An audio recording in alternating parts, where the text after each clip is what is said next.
Imagine opening your email to find years of history deleted. Only a single email remains. A ransomware request for $2 million. You think to yourself, how could this happen to me?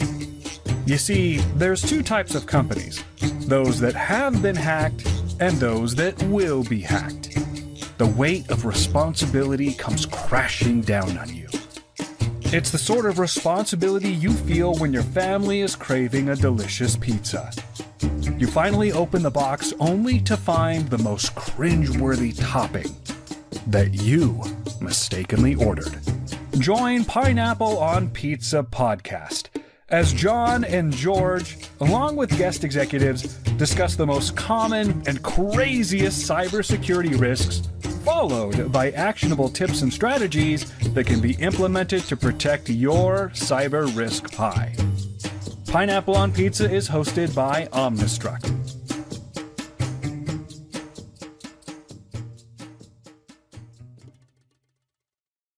Hello, everybody. Welcome to another episode of Pineapple on Pizza. Today, we have a real rocket scientist as a guest who's also multilingual in English, German, Hungarian, Romanian, and Dutch. We've got President of Morpheus Space. Welcome to István Lőrincz. Welcome, István. Thank you for having me, John and George. Our pleasure. So we're going to jump right in here. If cyber risk was a pizza, what's the riskiest topping you've ever seen, and what topping would you equate that to? Let me expand on that. Maybe not just topping, but ingredient. I think cybersecurity is more in the background, just like the flour. And it's a very, very important ingredient that most people tend to not focus on that much. But if you go to Italy and you eat real pizza, that is one of the most important ingredients besides the tomato sauce. So I would say flour would equate to the most important thing there in terms of that analogy. We're going all the way to the base ingredients, the water, the flour, which is great, and absolutely scratch. Yeah, that's a good one.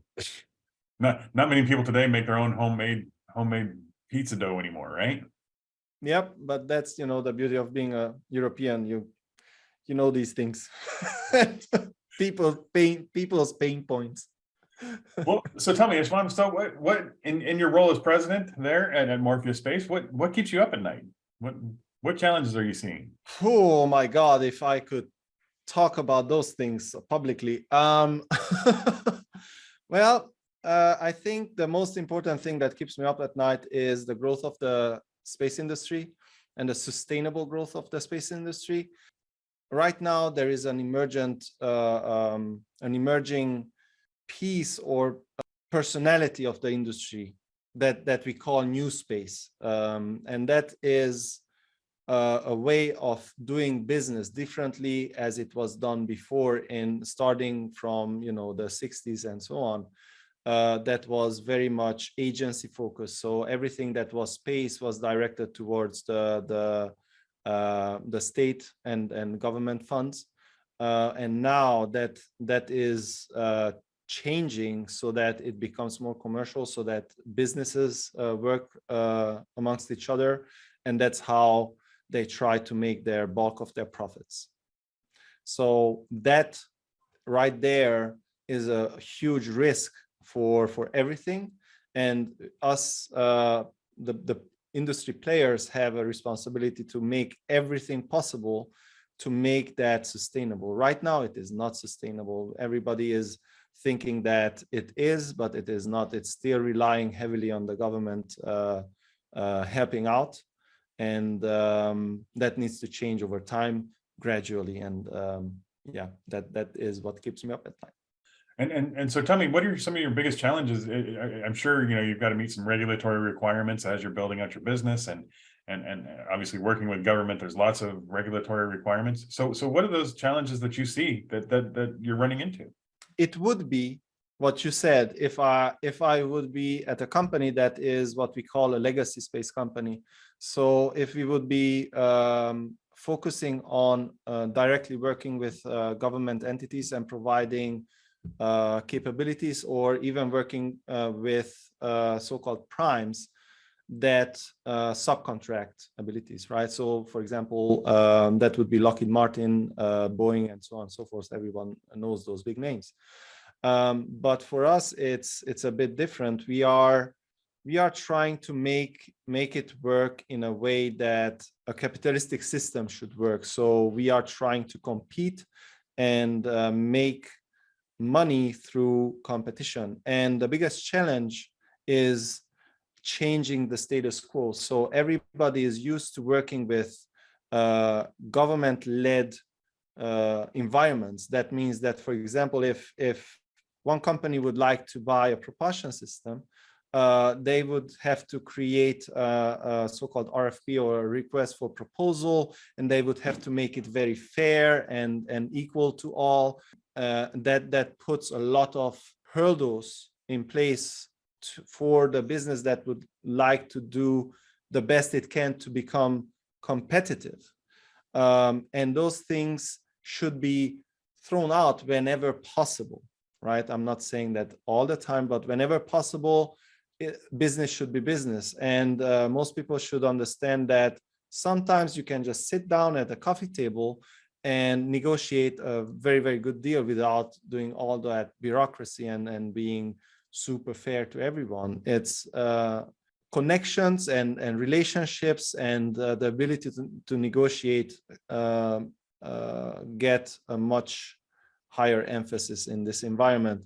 And that's how you get to a very good, healthy industry, a capitalistic industry. And that challenge right there to make sure that the people who are coming out of legacy space and trying to do business in the new space industry understand this is very important. Very, very important. And I'm not, so now we're creating new space. Go ahead, George. You look like you're going to say something. Yeah, I was going to say the degree of regulatory issues that exist in procurement are extensive. So I totally understand how that could slow things down. Can't quickly slow things down. I think that's an oxymoron. Nevertheless, the process of procurement, the kind of those steps that have to be considered for equality in contract sharing, or contract, they call pools of suppliers in those situations. Are you part of a pool right now where you're experiencing that pain? For a small piece of our business, yes.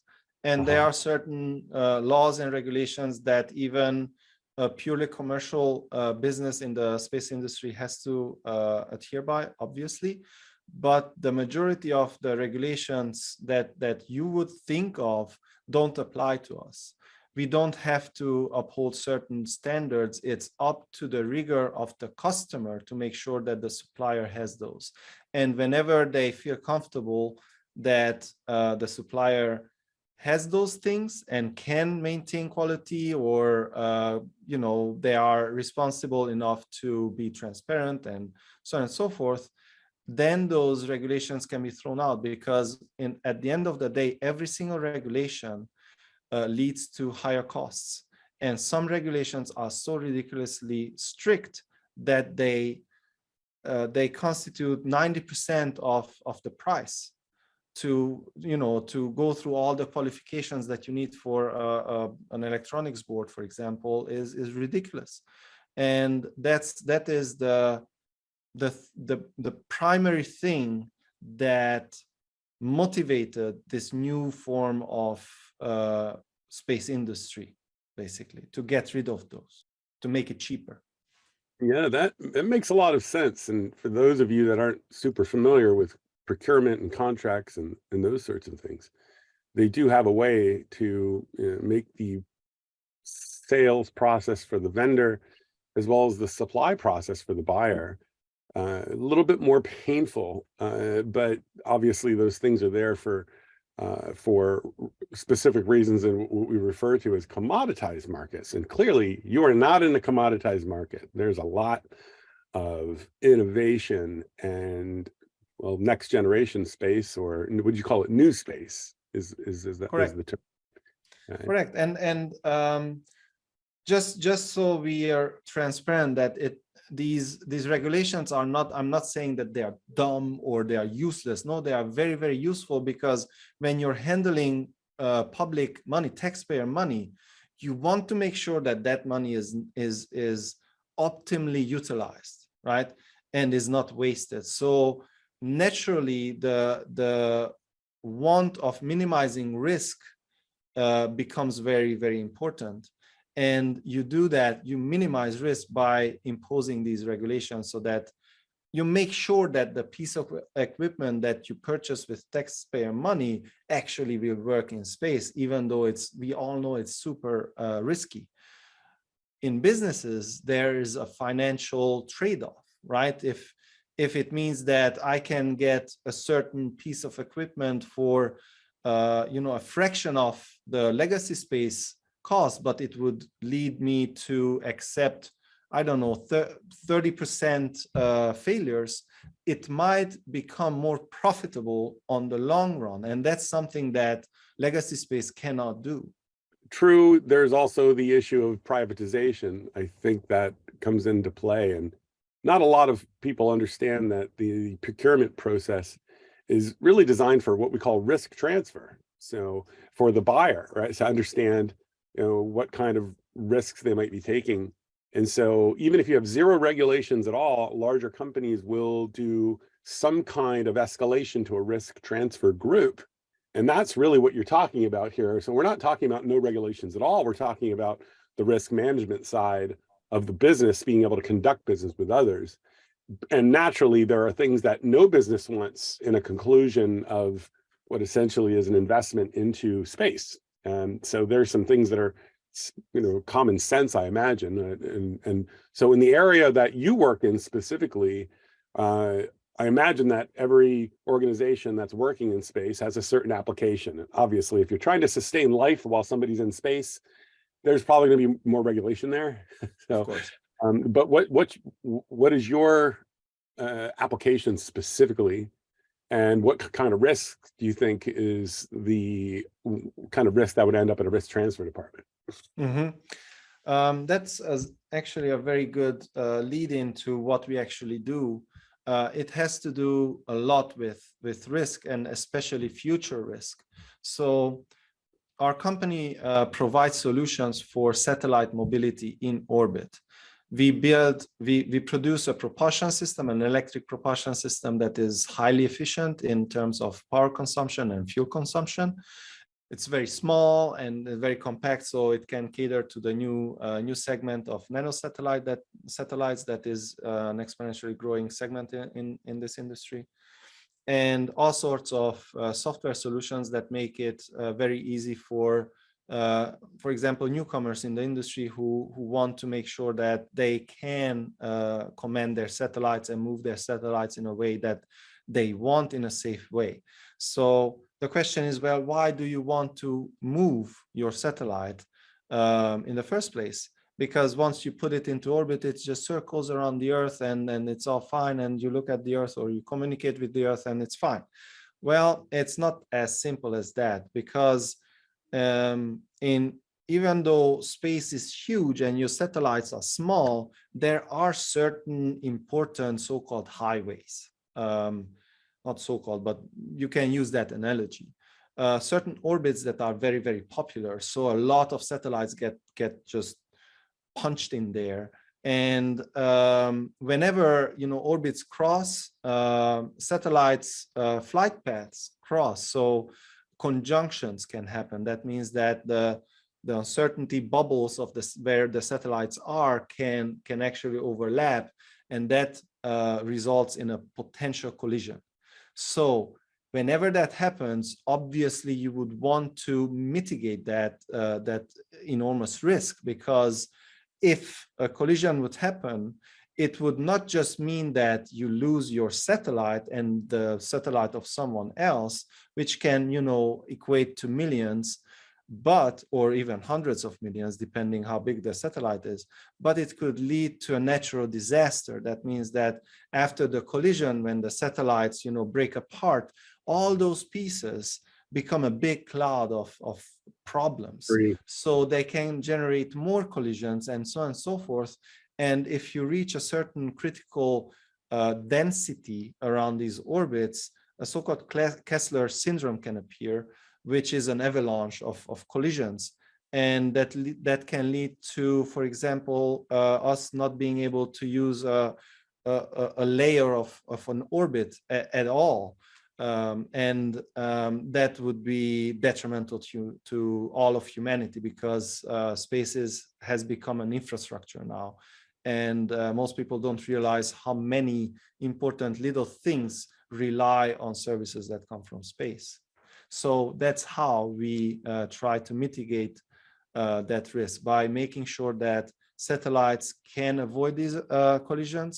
But this is the negative, the risk mitigation part. On the other hand, we also provide more flexibility for businesses and just satellite operators in order to make their set of satellites or constellations more effective, more profitable, and optimize them to be where they need to be in order to provide a service. For example, if they suddenly have to look at Paris for some reason, or some large agricultural field for more often than they would be able to, they can then rearrange, they can move their satellites a little bit left and right, and they can then improve these observing events. In the back of my mind, as you're talking, I'm seeing this image of, or the parallel that I'm seeing is garbage in the ocean, that floats around, right? And eventually it causes a problem somewhere. And when you talk about the collision avalanche, or the domino effect, supposedly, that do you think in the future we'll have space garbage collectors for that specific situation, or maybe even an IT guy that's always on a space center that can go around from satellite to satellite as a service to those satellites, as a private industry, which I think maybe is where companies that are privatized like SpaceX might be going? Yes, that answer is a definite yes, and you might be surprised how near in the future that might be. There are already a handful of companies that are focusing solely on providing a service in orbit, or deorbiting their costs. So that's basically collecting garbage and burning it up on re-entry. SpaceX, I don't think they will move into that segment. Maybe if they see a need for themselves. That's how SpaceX acts. It's always it always has been an island in the industry. They are catering first towards themselves, and then if something overflows, then you can take advantage of that. But these new companies that focus on providing this service, they are about 5-ish years out, and they are already companies that have proven the concept of, for example, capturing a target in orbit and moving it somewhere else, or deorbiting it, or even refueling has been done. And there is even a company called Orbit Fab that produces gas stations in space. So their main idea is to build up the underlying infrastructure for the creation of human jobs, permanent human jobs in space. And for that, you need fuel, and that's the first step that humanity needs to achieve. So bringing up big tanks that store fuel, and then the capability to transport that fuel to where it's needed is the first stage in this expansion of humanity into space. I've seen some great graphics that showed like all of the satellites that are orbiting the Earth, and if you ever get interested, check that out. George, if you haven't seen that, it's pretty amazing to see. Yeah, I think I know which site you're talking about. It has basically a representation of all of the, well, yeah, let's call it human-made material floating around in orbit, so to speak, or at least trackable.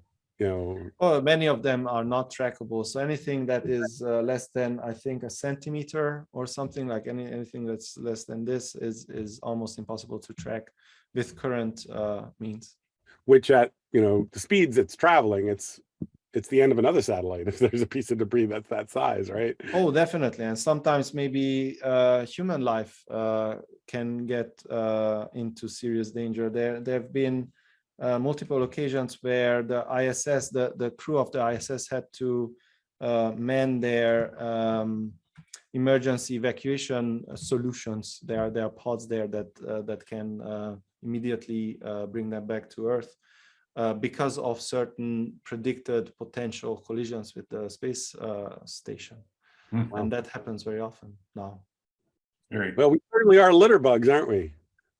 Well, we certainly are. We certainly are. But I must say that even though we are litter bugs and we tend to not care about our environment until the point where we actually endanger it, in space we show a different trend because the actors in the space industry need to have a tendency to be able to project out into the future, into the far future, because things are very slow and a lot of effort needs to be put in to change anything up there. So we are now being very proactive in creating capabilities that will secure a sustainable presence in space.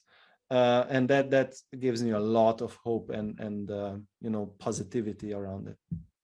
I wonder, in the back of my mind, there's this thinking that maybe we can use magnetism to push debris out of orbit, but then I realize how heavy that spacecraft would be.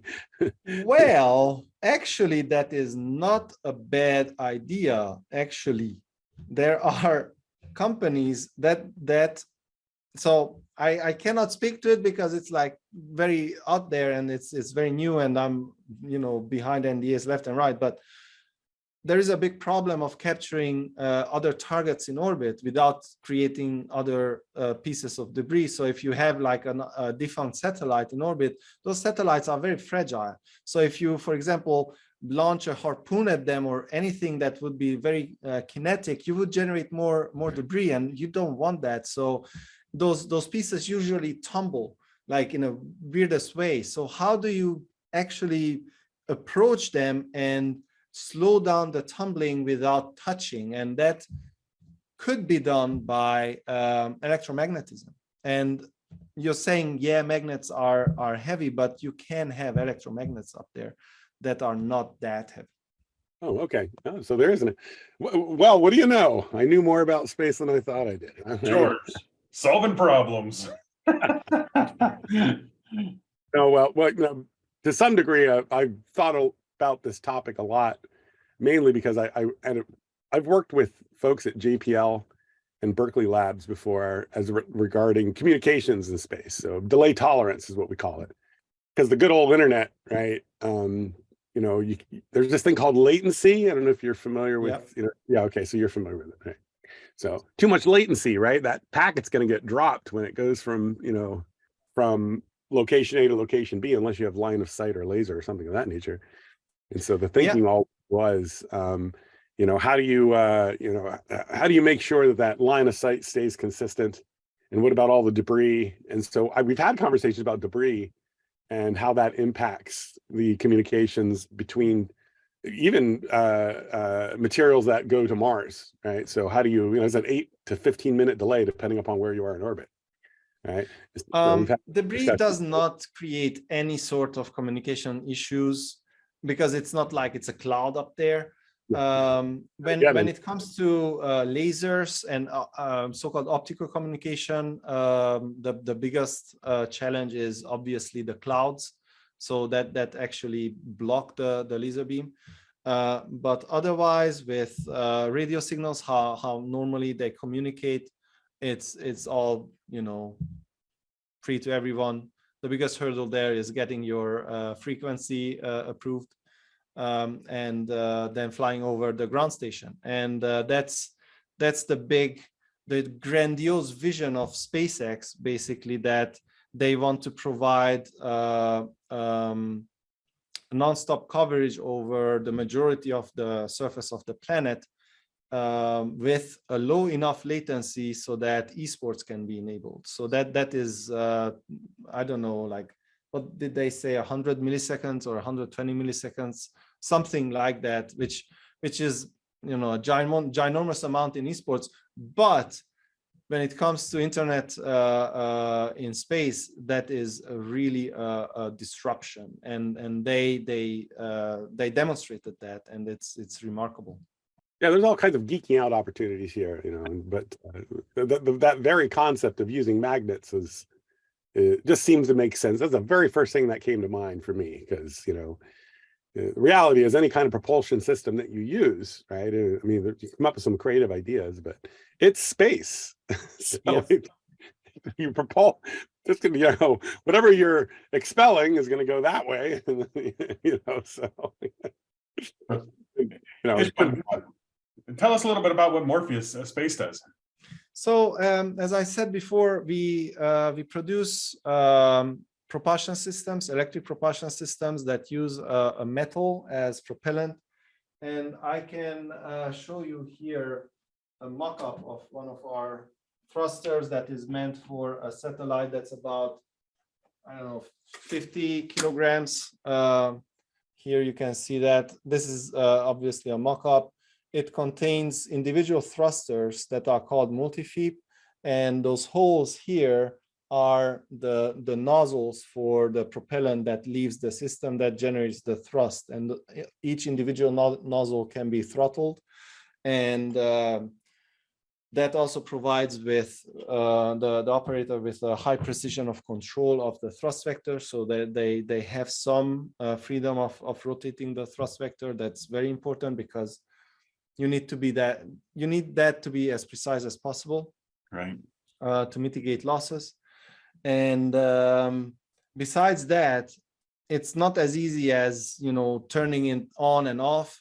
You need to know exactly when to turn it on and in what direction to point it at in order to get your satellite where you need to be, where you need it to be. And in space, the dynamics, the physics is a lot more complicated than on the ground. Like, you point your car towards where you want to go and you press the acceleration and you get there. That's not how it works in space. You need to really plan ahead and do complicated computational tasks that then results in you knowing where and when to turn on your thrusters. And those things we also provide. On top of that, we also provide autonomy. That means that an autopilot can be embedded into the satellite that is then integrated with the propulsion system. And there, the operator can just define the ideal trajectory of the satellite, how they envision it, how they would like it, with a certain precision or tolerance. And the autopilot then takes care of commanding or suggesting commands to the propulsion system and the satellite. And with that, you know, we make it a lot more efficient to operate entire constellations and dynamics in orbit. So that's what we do. But our mission, as I said, is to make sure that the industry continues its growth and becomes sustainable, the NewSpace part. And with that, this is just our first step, our first baby step as a startup to get into a position where we are a central pillar of the space industry. And that will take a lot of effort and time to get there. We know that, but, you know, grandiose visions need also a lot of, you know, energy and execution and time. Absolutely. oh, for sure. So what events can somebody go find out more about the industry and about the company? There are a few major, it's still very legacy based. So whatever happens in the space industry is very enclosed in a bubble and rarely spills out to the greater public because, let's be honest, space professionals suck at marketing, and that's also what we try to change to make it easy to digest for the average Joe, so that they understand the importance of what we do and why it is important that satellites up there have the ability to move around and so on and so forth, and also make it exciting again. If you remember back in the 60s, during the Apollo program, how inspiring space was. If you asked a little kid, like, what do you want to be, you got the response of an astronaut very, very often, or a rocket scientist very often. Nowadays, not so much. So that's all because of this bubbling and being all secretive and enclosed. That needs to change, and we are trying to change that. So getting back to your question, what types of events are important? There are conferences and expos that we attend as industry professionals, and they are not really for the general public. But certainly you can attend launches that are being published by, for example, SpaceX or other launch providers, Rocket Lab being one, but they are a little bit more difficult to find and get close. But SpaceX is definitely a sight to see. So if you look that up and go to a launch event, that's a family experience, can be. Other than that, just try to follow your industry professionals and leaders that might provide some inspiration, and through that you get closer to the bubble, and then you can get brought in.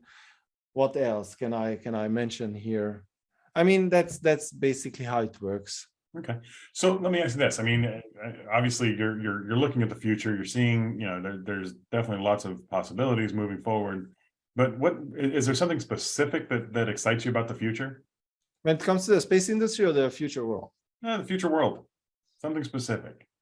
A lot of things excite me about the future.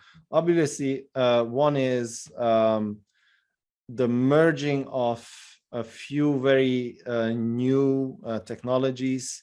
One is AI, the other is quantum computation, and then the human technology interface through the direct contact with the brain. And if you bring all of those together, you get to a point where you can imagine a future that is not individualistic that much anymore. So you can have AI supporting governance. You can have great minds that lead our nations, connected directly to the sources of information through these interfaces, so that the decisions that they make are supported by facts and not just, through the filter of the whole chain of people that bring those pieces of information to the decision makers, and so on and so forth. So all those things will lead to an exponentially accelerating, prosperous world, basically. And that excites me a lot, which the most inspiring work of sci-fi is in my life is Star Trek, that showed a very altruistic future of humanity that got way past money and personal greed and so on and so forth, all the negative things, and everything that drove humanity was experiences and exploration and growth overall. And I'm glad you said Star Trek, not Star Wars. Yeah. Is there a reason why everybody laughs at me when I say Battlestar Galactica? No, Battlestar Galactica is a true piece of treasure that should be treated as such.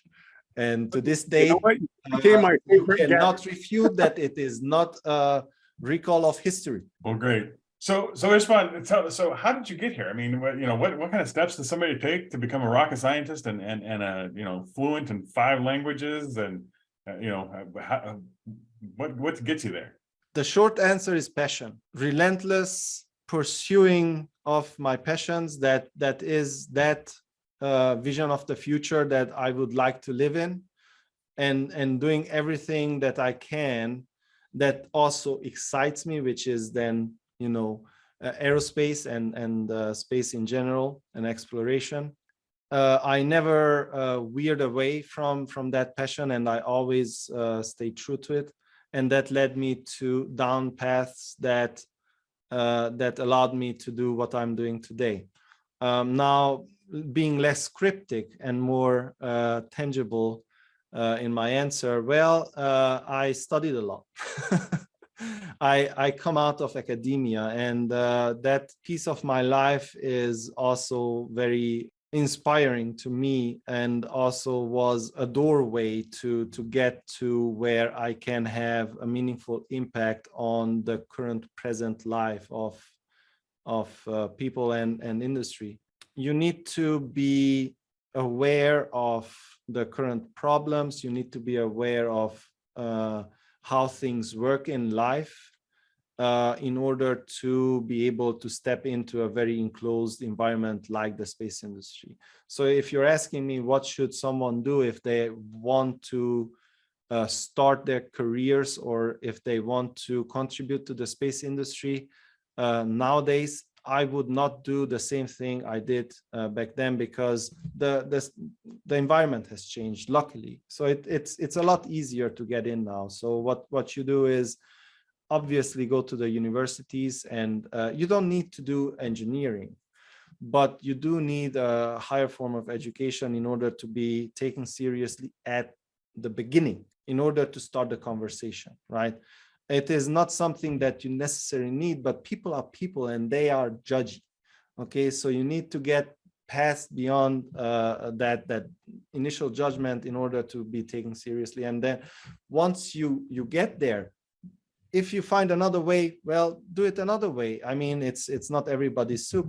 But once you get there, then you just network and you try to find ways to get close to the people who are already in there, and you just make sure that those people want to spend time with you somehow.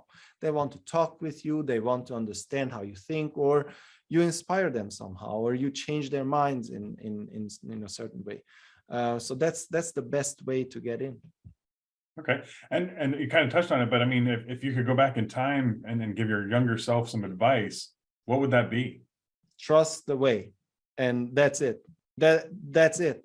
I would not give myself any sort of advice that would change my actions. I would give myself advice that would change my anxiety maybe, and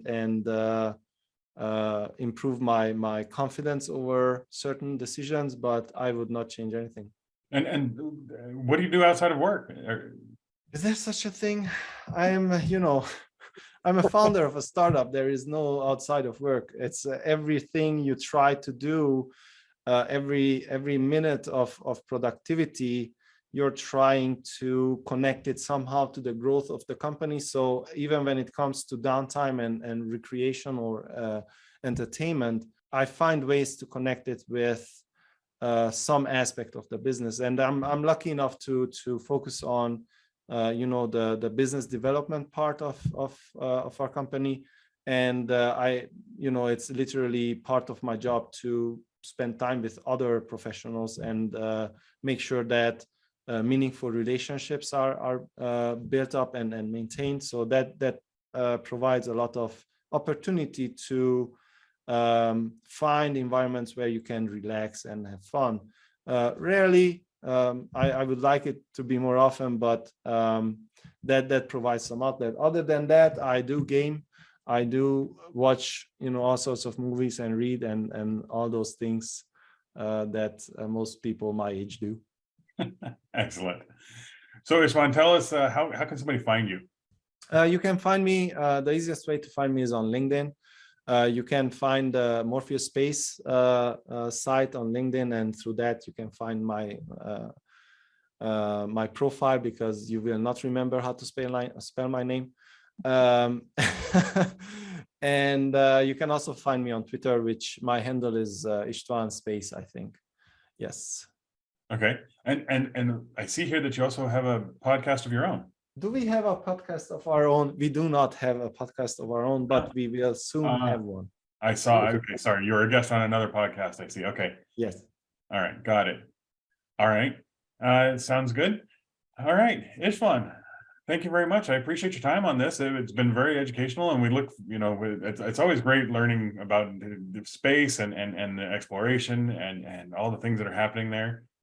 George, you look like you're saying. Yeah, we both appreciate it. Thank you so much, István. I think we have a lot of things in common, more so than otherwise. So it was really a pleasure to have you. So thank you so much. Well, thank you so much for having me, George and John. And as you said, thank you for connecting with me, especially on our facial hair. Yeah. So we've got all representations for those listening. Single mustache, goatee, and full beard. So we talked about making like a triplet. Maybe a barbecue. What are the barbershop triplet, maybe, or something where we could all say. I'm not sure anybody would actually come to that, but anyways. To our audience, thank you for listening. If you've learned something today or laughed, tell somebody about the podcast. We appreciate it. This has been another great episode of Pineapple on Pizza with your hosts, John and George. Thank you very much, and see you next time.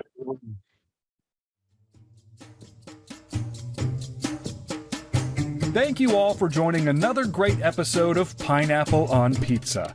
You can find show notes, links, and resources by visiting omnistruct.com/blog.